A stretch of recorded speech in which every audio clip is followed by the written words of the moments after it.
ठीक है। तो बेटे आज हमने सुबह लेसन शुरू करा था कार्बन और उसके यौगिक। तो जिन बच्चों ने ये क्लास सुबह अटेंड नहीं करी या वो जो अभी इस किसी वजह से नहीं अटेंड कर पा रहे हैं, उन बच्चों के लिए हम दोबारा से एक्सप्लेन कर रहे हैं कि ये लेसन नंबर 4 है 10th क्लास का, और इसमें हम कार्बन और उसके बने यौगिकों के बारे में करेंगे।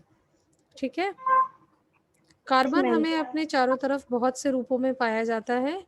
आइए वीडियो के द्वारा इसको समझ लेते हैं।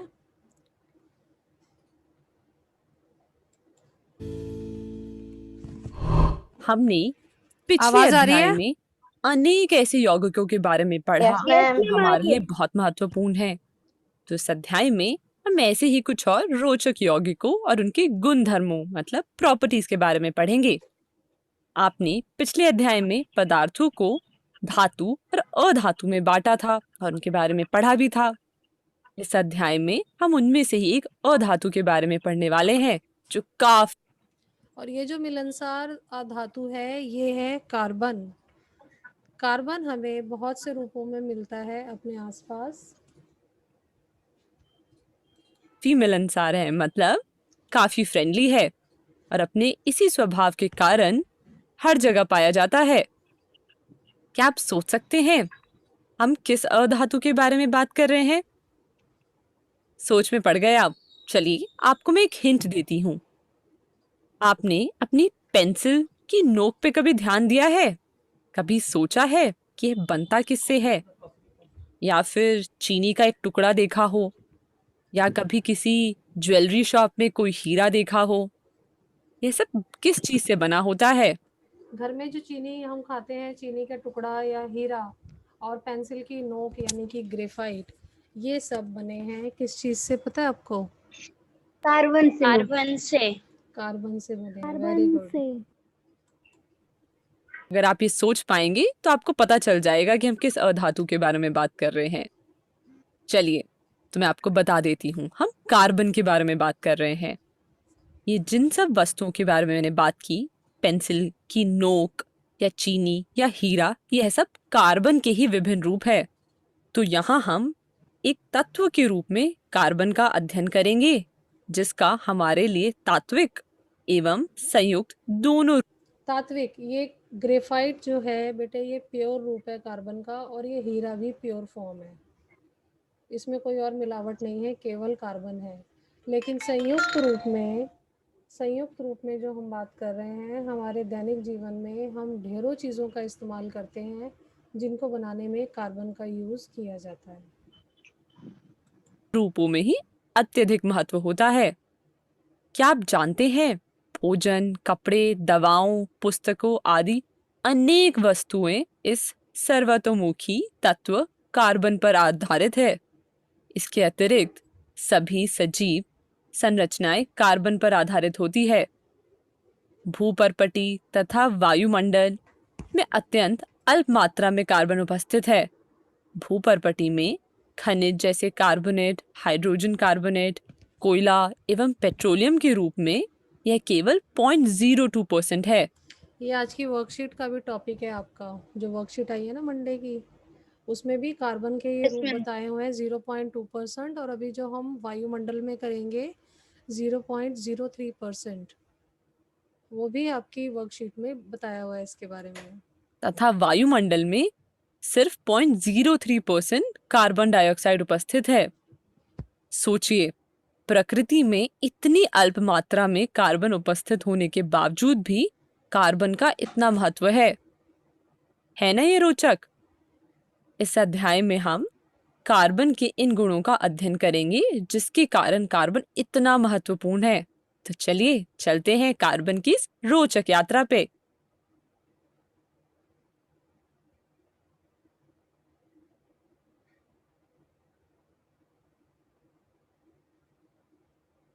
आज हम रासायनिक विज्ञान का चौथा अध्याय पढ़ेंगे जिसका नाम है कार्बन एवं उसके यौगिक। तो चलिए शुरू करते हैं।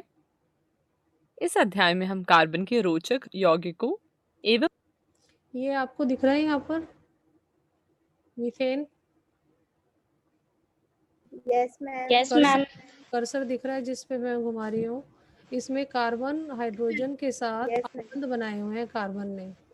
तो ये इसका एक यौगिक यानी कि संयुक्त रूप है, ये इसका तात्विक रूप नहीं है। अब जो इस लेसन में हम करेंगे वो सारे हम संयुक्त रूप करेंगे, और संयुक्त रूप में कार्बन कैसे पाया जाता है, कौन कौन सी चीज़ें ऐसी हैं जिनके बारे में हमें इसमें पढ़ना है। तो इस लेसन में हम बेसिकली कार्बन और हाइड्रोजन से बने यौगिकों के बारे में ही पढ़ना है, जिसमें कार्बन होगा और बहुत सारा हाइड्रोजन होगा।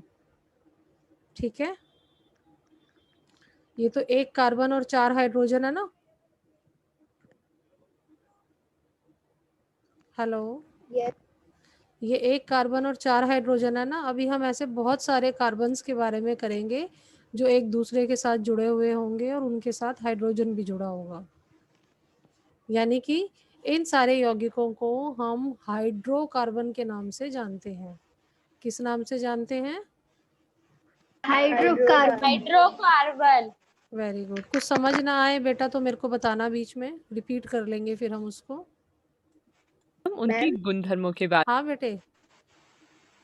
मैम मेरे साथ अभी पूनम भी क्लास ले रही है। Okay, very good. पूनम आ गई है? Poonam yes ma'am.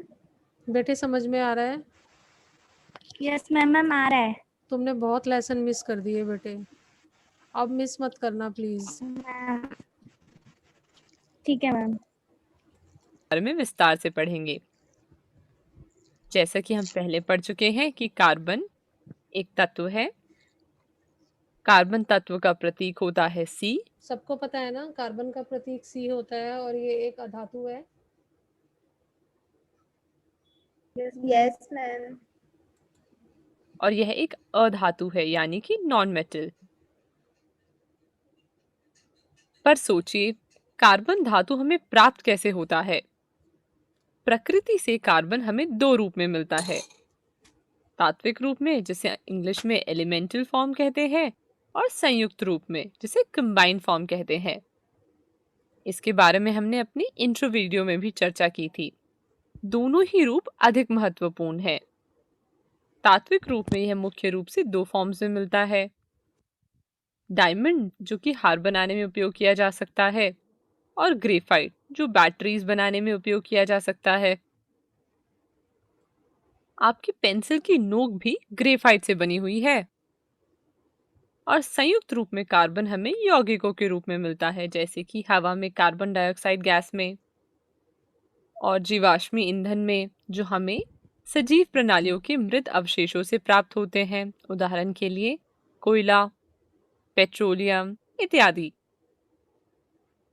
चलिए अब कार्बन के कुछ महत्वपूर्ण पदों के बारे में पढ़ते हैं। पहला है परमाणु संख्या यानी कि एटॉमिक नंबर। कार्बन की परमाणु संख्या कितनी होती है? 6। मैम 6। 6 होती है। ठीक है, आगे देखते हैं। कार्बन की परमाणु संख्या 6 होती है। और दूसरा है इलेक्ट्रॉनिक विन्यास यानी कि इलेक्ट्रॉनिक कॉन्फ़िगरेशन। इलेक्ट्रॉनिक विन्यास मैंने आपको बहुत बार लिखना सिखाया है। जब हमें परमाणु संख्या पता होती है तो हम उसका इलेक्ट्रॉनिक विन्यास लिख सकते हैं। इन 6 इलेक्ट्रॉन्स को, परमाणु संख्या का मतलब है कि कार्बन के अंदर 6 इलेक्ट्रॉन है। अब ये जो 6 इलेक्ट्रॉन है इनको हमें कार्बन की कक्षाओं में व्यवस्थित करना है। व्यवस्थित करने के लिए आपको मालूम है पहली कक्षा यानी कि के कक्षा में 2 इलेक्ट्रॉन आते हैं, और दूसरी कक्षा यानी कि एल कक्षा, उसमें 8 इलेक्ट्रॉन आ सकते हैं मैक्सिमम। तो कार्बन के पास है ही 6 इलेक्ट्रॉन, तो पहली कक्षा में तो 6 में से 2 इलेक्ट्रॉन आ गए। अब बाकी कितने बचे? 4। 4 इलेक्ट्रॉन बचे। तो ये 4 इलेक्ट्रॉन कार्बन की दूसरी कक्षा में जाएंगे। ठीक है बेटे, कुछ समझ ना आए तो दोबारा पूछना, नहीं तो मैम आगे बढ़ते जाएंगे। हाँ जी बेटे बोलो। मैम एक बार दोबारा से बताना। कार्बन की परमाणु संख्या 6 है। परमाणु संख्या का मतलब ठीक है। होता है कार्बन में उपस्थित इलेक्ट्रॉनों की संख्या। तो यानी कार्बन में कितने इलेक्ट्रॉन है? 6। 6 इलेक्ट्रॉन है। 6 है अब ना? हमें इन 6 6 मैम। इलेक्ट्रॉन्स को लेके इसका इलेक्ट्रॉनिक विन्यास लिखना है। इलेक्ट्रॉनिक विन्यास लिखने के लिए आपने 9th में पढ़ा था बोहर के मॉडल में कि किसी परमाणु में KLM कक्षाएं होती हैं, KLM एंड सो ऑन। ये कक्षाएं होती हैं जिनमें इलेक्ट्रॉन नाभिक के चारों ओर चक्कर लगाते हैं। ठीक है, ओके मैम। बात समझ में आ रही है? तो जब इन कक्षाओं में हम इलेक्ट्रॉन का यस विस्तार मैम। करेंगे तो पहली कक्षा में अधिकतम, पहली कक्षा कौन सी है? के कक्षा में अधिकतम 2 इलेक्ट्रॉन हम डाल सकते हैं। तो हम के कक्षा में 2 इलेक्ट्रॉन को डाल देंगे 6 में से। अब कितने बचे हमारे पास? 4। अब 4 बचे, तो ये 4 इलेक्ट्रॉन कार्बन की दूसरी कक्षा यस में मैम। चले जाएंगे। अभी हम वीडियो में देखेंगे, आपको अच्छे से क्लियर हो जाएगा। अगर तब भी ना हो तो बताना। Yes ma'am. ठीक है मैम। कार्बन की इलेक्ट्रॉनिक विन्यास मतलब इलेक्ट्रॉनिक अब ये समझ में आया, पहली कक्षा के में आ गए 2 इलेक्ट्रॉन्स, और दूसरी कक्षा है एल, क्योंकि 6 में से 2 इलेक्ट्रॉन के में आ गए तो एल में आए बाकी के 4 electron. Is it clear? Yes ma'am. सवाल किसने पूछा था? मैम मैंने। बेटे नाम बता दो, मेरे पास नाम नहीं आ मैम रहे। पूनम। अच्छा ठीक है, यहाँ मैं स्क्रीन शेयरिंग कर रही हूँ ना, तो मेरे पास वो नाम नहीं आ रहे पार्टिसिपेंट्स के। कॉन्फ़िगरेशन होती है 2 और 4। नाम बता के पूछा ध्यान करो। से देखें, परमाणु संख्या 6 का मतलब है इसमें 6 इलेक्ट्रॉन होंगे। और हम पढ़ चुके हैं कि किस प्रकार इलेक्ट्रॉन परमाणु के अलग अलग कोशों में होते हैं। तो ये कुछ इस प्रकार है।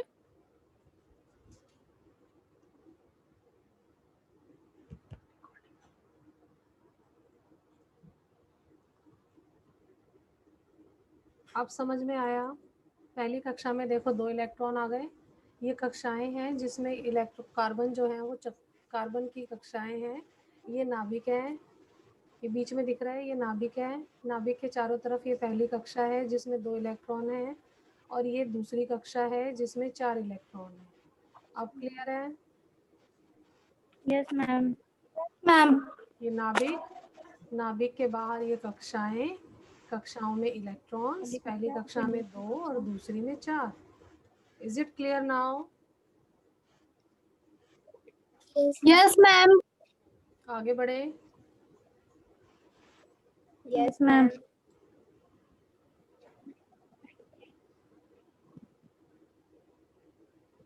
पहले कक्ष जिसे के कोश भी कहते हैं, इसमें होंगे 2 इलेक्ट्रॉन। और दूसरे कक्ष जिसे हम एल कोश भी कहते हैं, इसमें होगा 4 इलेक्ट्रॉन। याद करें, कक्षा 9 में हमने अध्ययन किया था कि कैसे विभिन्न तत्वों की संयोजन क्षमता संयोजकता इलेक्ट्रॉन की संख्या पर निर्भर करती है। 9th क्लास में हमने पढ़ा था कि विभिन्न तत्वों की हमने संयोजकता निकाली थी संयोजकता। Yes ma'am. संयोजकता टर्म याद है ना, कि हमने ये पढ़ा था ये यस मैम। शब्द। अब यस मैम, सोचिए, 9th क्लास। कार्बन में कितने संयोजकता इलेक्ट्रॉन होंगे? चलिए आपको एक हिंट देते हैं। संयोजकता इलेक्ट्रॉन होते हैं किसी भी परमाणु के सबसे बाहरी कोश में उपस्थित इलेक्ट्रॉन की संख्या। ये नोट करना चाहो तो नोट कर सकते हो। संयोजकता इलेक्ट्रॉन, सबसे बाहरी कोश में उपस्थित इलेक्ट्रॉनों की संख्या। इसको नोट कर लो। संयोजकता फिर से आई है, 9th में पढ़ी थी आपने। अब कार्बन के बाह्यतम कोश में 4 इलेक्ट्रॉन है। अष्टक का नियम पाने के लिए, यानी इसमें 8 इलेक्ट्रॉन बनाने के लिए, और ये 8 इलेक्ट्रॉन क्यों बनाएगा? क्योंकि हर परमाणु चाहता है अपने आप को स्थायी करना, स्थायित्व लेना, यानी कि नोबल गैस कन्फिग्रेशन लेना, स्थायी तत्वों का कन्फिग्रेशन, इलेक्ट्रॉन्स प्राप्त करना या इलेक्ट्रॉन्स देना, इलेक्ट्रॉन देकर या लेकर किसी तरह से इसकी बाह्यतम कक्षा में 8 इलेक्ट्रॉन पूरे हो जाए। समझ में आ रही है मेरी बात? Yes ma'am. अब सोच सकते हैं आप। उत्तर देखते हैं इसका।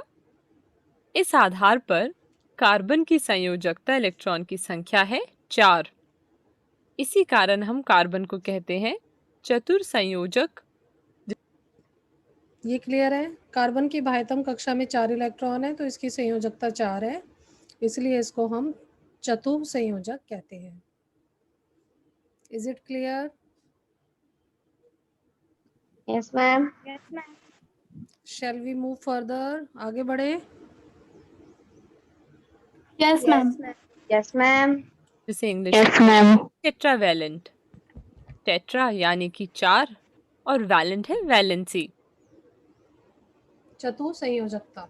तो हम देखते हैं कि हमने आज की कक्षा में क्या क्या पढ़ा। हमने पढ़ा कि कार्बन की परमाणु संख्या कितनी होती है। हमने इलेक्ट्रॉनिक विन्यास की चर्चा की और इसकी संयोजकता के बारे में बातचीत की और पढ़ा कि कार्बन के चतुर संयोजक गुणधर्म क्या होते हैं। वीडियो को रोकें और इसे अपनी कॉपी में लिख लें। ये सब समझ में आ गया सबको? इतना समझ में आ गया? Yes, ma'am. Yes, ma'am. धन्यवाद।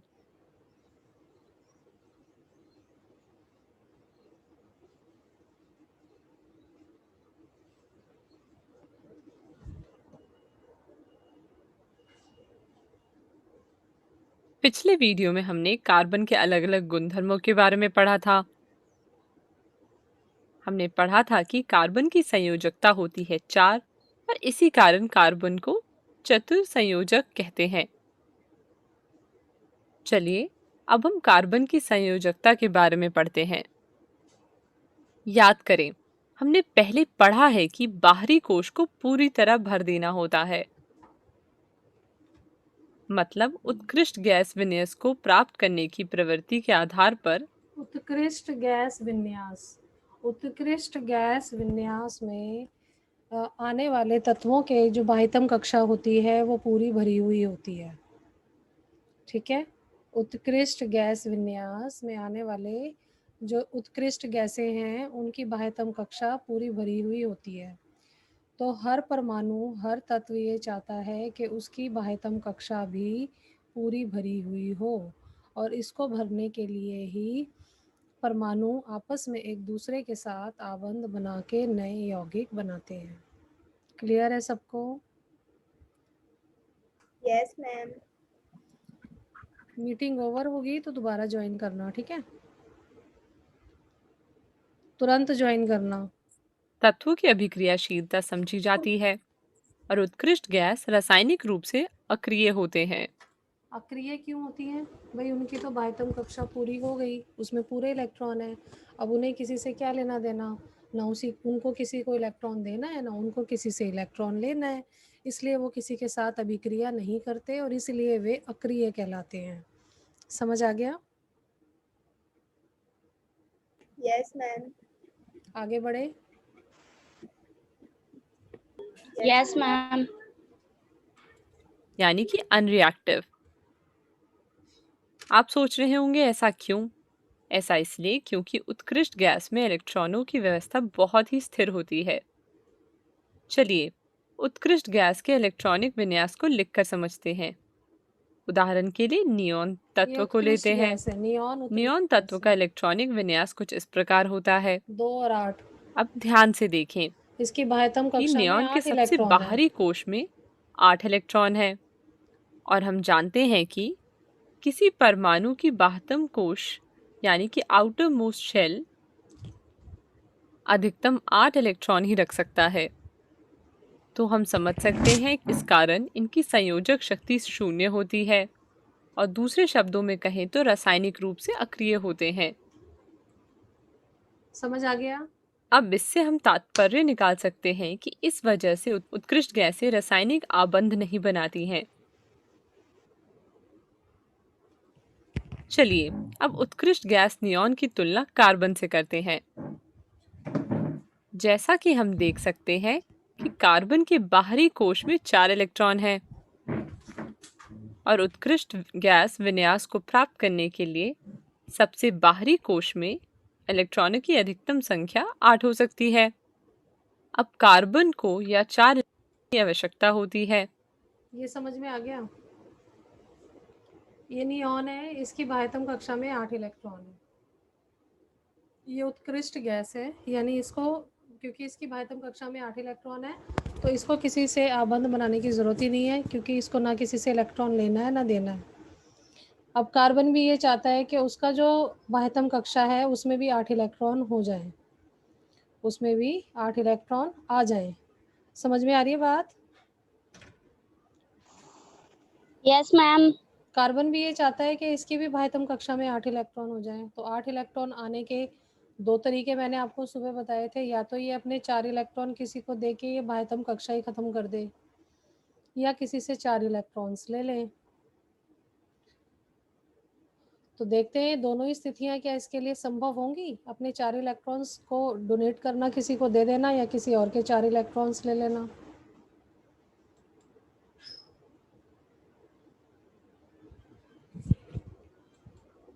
या 4 इलेक्ट्रॉन खोने की। चलिए एक एक करके देखते हैं। पहला तरीका है कार्बन 4 इलेक्ट्रॉन को प्राप्त करे, C4- का ऋण आयन बन जाए। लेकिन उत्कृष्ट गैस की तरह इलेक्ट्रॉन की व्यवस्था को पाने के लिए 6 प्रोटॉन वाले नाभिक के लिए पूरे 10 इलेक्ट्रॉन यानी कि 4 एक्स्ट्रा इलेक्ट्रॉन को धारण करना मुश्किल होता है। दूसरा तरीका देखते हैं कि कार्बन 4 इलेक्ट्रॉन को खोकर C4+ का धनायन बना ले, लेकिन 4 इलेक्ट्रॉन को खोने पर 6 प्रोटीन वाले नाभिक में केवल 2 इलेक्ट्रॉनों का कार्बन धनायन बनाने के लिए अधिक ऊर्जा की आवश्यकता होती है। तो ये दोनों ही स्थितियाँ कार्बन के लिए संभव नहीं है। ना तो वो किसी से 4 इलेक्ट्रॉन्स प्राप्त कर सकता है, ना अपने 4 इलेक्ट्रॉन्स खो सकता है। तो अब इसका हल क्या है? कोई ना कोई हल तो मिलेगा ना, क्योंकि कार्बन तो आबंध बना रहा है और बहुत ज़्यादा मात्रा में इसके जो यौगिक है वो हमें देखने को भी मिल रहे हैं, हम यूज़ भी कर रहे हैं। ठीक उत्कृष्ट गैस की तरह इलेक्ट्रॉन की व्यवस्था को पाने के लिए सोचिए अब क्या किया जाए। कोई बताएगा क्या देखिए करेगा? कार्बन कोई बच्चा बताएगा कार्बन के लिए सॉल्यूशन? ना ये 4 इलेक्ट्रॉन प्राप्त कर सकता है, ना ये अपने 4 इलेक्ट्रॉन खो सकता है। तो उत्कृष्ट गैस का कॉन्फ़िगरेशन कैसे मिले इसको? यानी इसकी बाह्यतम कक्षा में 8 इलेक्ट्रॉन कैसे किए जाएं?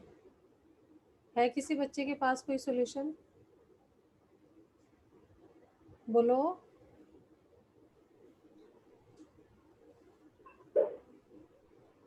Tenth class Yes, ma'am. है किसी बच्चे के पास कोई सॉल्यूशन? उठा नहीं रही। ओहो, किसको उठा रही हो भाई? कौन अनम्यूट है किसी के पास सॉल्यूशन, या आगे बढ़े? मैम आप बता दो। आप बताओ। बेटे जब किसी से लिए नहीं जा सकते, किसी को दिए नहीं जा सकते, तो 8 प्राप्त करने के लिए, यानी अपना कॉन्फ़िगरेशन 8 बनाने के लिए एक नया तरीका है जिसको कहते हैं साझेदारी। साझेदारी सुनी है?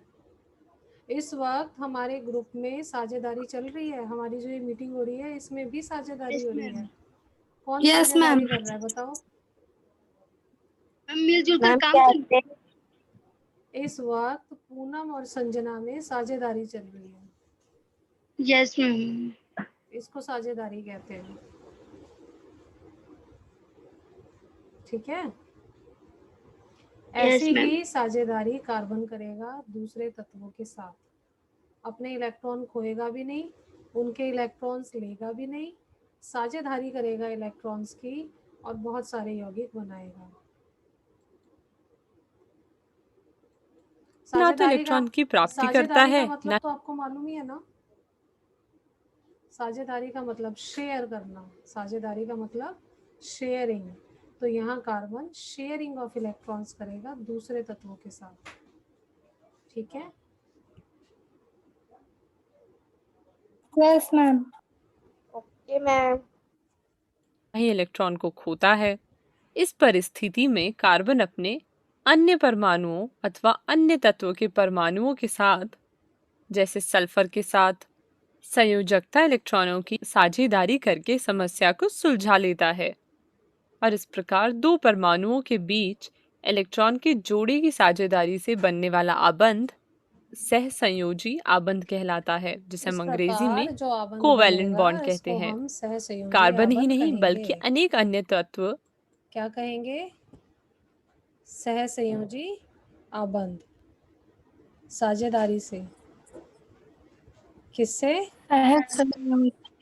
साझेदारी से, इलेक्ट्रॉन की साझेदारी से जो आबंध बनता है उसको हम सहसंयोजी आबंध कहते हैं। लेसन 3 में आपने कोई और आबंध पढ़ा था? कौन सा आबंध पढ़ा था लेसन 3 में, धातु अधातु में?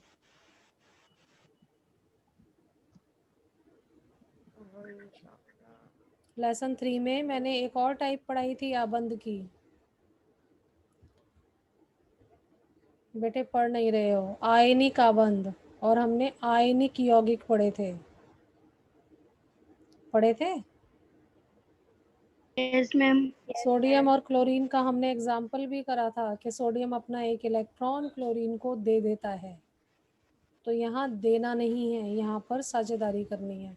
तो दो तरह के आबंध आप करोगे 10th में, एक आयनिक आबंध और दूसरे जो आयनिक आबंध जो कि 3rd लेसन में है, और सहसंयोजी आबंध जो कि 4th लेसन में है।